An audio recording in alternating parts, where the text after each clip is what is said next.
Prøv lige at se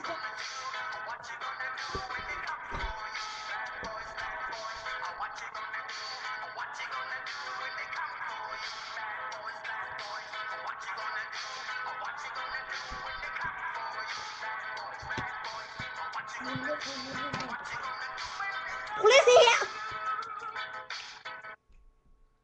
Der var engang en lille dreng med et ret så usædvanligt navn. Drengen hed Luk Røven, og det gav ham en del besværligheder lige fra barnsben af. Hvad skal barnet hedde? Luk Røven. Præsten sundede sig. Mellemnavn. Luk dog Røven. Som I nok kan regne ud, var det ikke nemt at hedde Luk Røven. Som lille barn, der var nysgerrig og gerne ville kommunikere med forældrene, kunne det give en del problemer. Far? Ja, Luk Røven. Okay, hej. Det kunne også give en del problemer i skolegården. Hey, din lille snortvalg. Hvem tror du egentlig, du er, hva'? Luk røven. Det gik også ud over Luk Røvens bedste venner. Nå, Herbert, hvem har du så leget med i dag på fritidshjemmet? Luk røven. Til sidst gav det så mange problemer, at Luk Røven måtte skifte navn. Nå, hvad hedder du så? Hold kæft. Ja, det hed han jo selvfølgelig ikke. Han var bare sur den dag.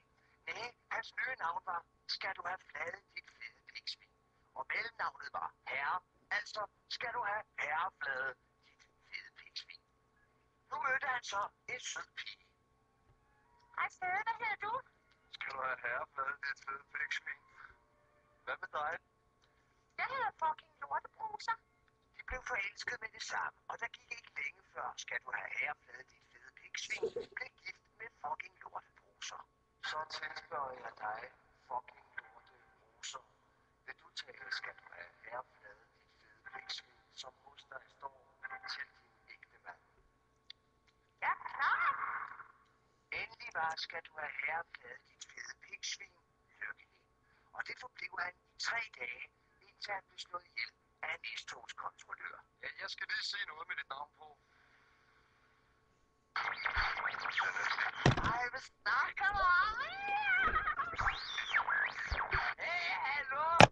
Ja, det er dig, jeg snakker til mig. Hvad så der? Hvad er du til? Var det mig, du taler til? Nej.